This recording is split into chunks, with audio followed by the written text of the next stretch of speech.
So I want to answer one of the age-old questions of RS2. Do I take the M14 or the M16? Each weapon have their own unique characteristics that sets them apart, and they each excel in different areas, which I'm going to be covering in this video. Now before I start, I know I give the M16 some flack whenever I bring it up. I don't hate it as much as I make it out to be. It's just the amount of times I have been left with an empty magazine and died because of it. It's hence why I kind of just hate on this gun so often. Also, I left timestamps in the video description for your convenience, which is where the like and subscribe button is. I also want you to comment which gun you prefer and why. Anyways, let's get into the video. Alright, so for starters, I want to focus on the M16, then the M14, then kind of both at the same time. So first off, we have the M16. Now, before I talk about anything else related to this weapon, I kind of want to point out something that I didn't actually know about this weapon. It has a flash suppressor. Now, I just found this out when I was playing as the Anzacs on Long Tan. I just thought it was a cool little feature to point out. But the thing is, people on Discord have been saying that, oh, it doesn't actually work. Even the XM21's flash suppressor doesn't actually work. I'm not actually too sure, but I do use this gun exclusively on night maps because, I don't know, it might be a placebo effect that I think I'm being hidden when I fire my weapon, but I'm not too sure. It doesn't even mention it on the wiki. Anyways, moving on. Alright, so let's go over some general stats of the weapon. So the M16 fires 556 by 45 rounds, and the thing is, you can stuff 18 of them in a magazine. The M16 can carry an additional 8 magazines, and this weapon has a bayonet, which I recommend you use because there is a chance you might find yourself without a full mag in most of the most inconvenient times when using this weapon. It has the ability to switch from full automatic to semi-automatic, so it is pretty damn versatile in that sense, and it can dominate at most ranges in a reliable fashion. And truth be told, I don't think anywhere back during the real Vietnam War, the words reliable and M16 would never ever be in the same sentence unless the word reliable had a vowel and a consonant before it, being unreliable. But anyways, onto some tests. So when we use this weapon at range, one of the things that stuck out to me was the shell velocity. It is 990 meters per second, and trust me, you don't need to lead the target when using this weapon at range, because unless you are firing at some ridiculous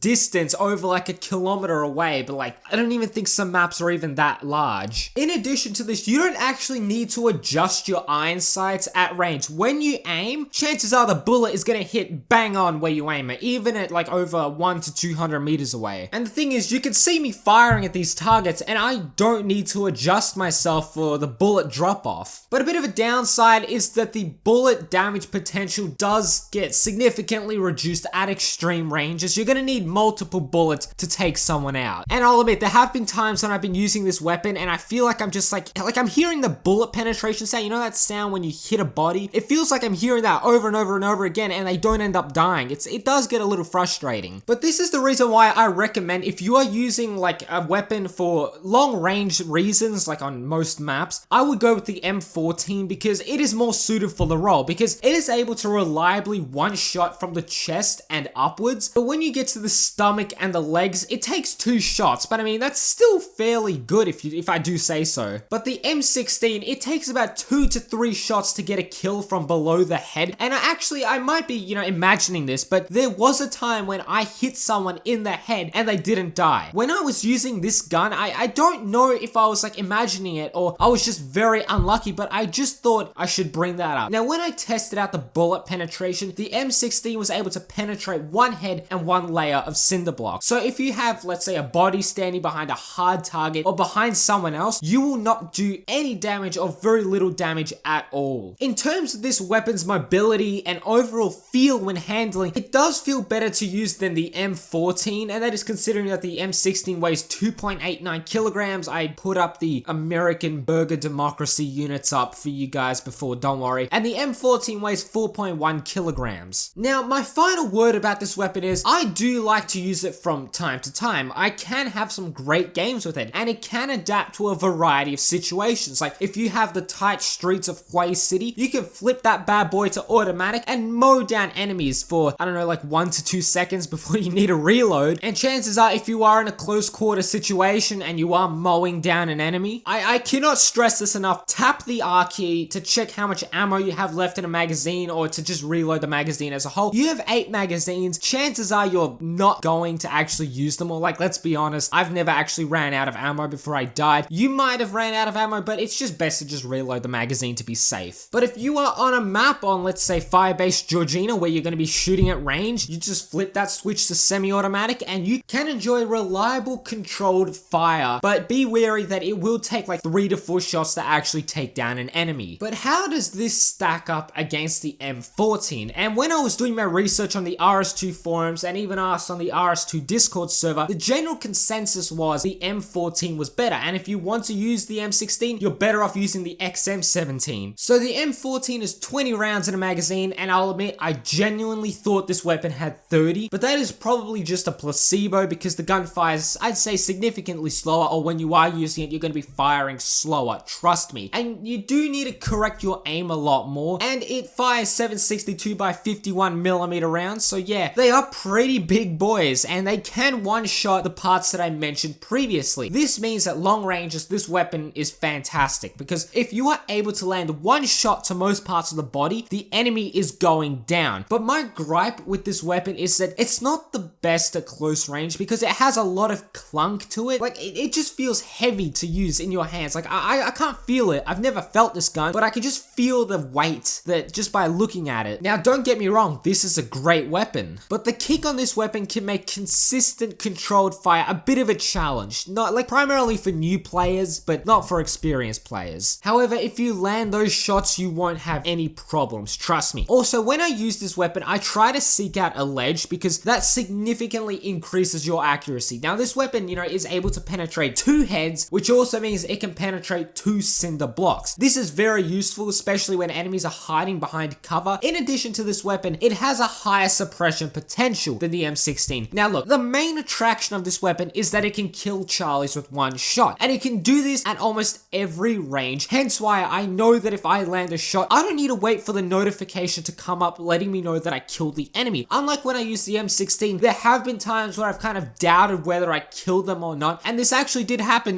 quite recently. I fired like a whole magazine into someone, or what felt like it. They didn't die, but I thought I killed them, and then I didn't see the kill feed come up, and I'm like, wait, what the hell? And then bam, I got headshotted. But look, if you are able to perch yourself somewhere, you will be able to land shots fairly easily. But to sum everything up, if you want to be more versatile, I'd go with the M16. But look, it's down to personal preference. I know some people might disagree with what I'm saying. The weapon does handle really easily, and it does do really well at close range. When it comes to the M14, be careful in close quarters, and when it comes to long ranges, that is when you'll be able to absolutely dominate. Anyways, I'm gonna end today's video there. If you did enjoy, please do consider leaving a like, subscribing, sharing the video with your friends. Anyways, I will catch you guys in the next video. Peace.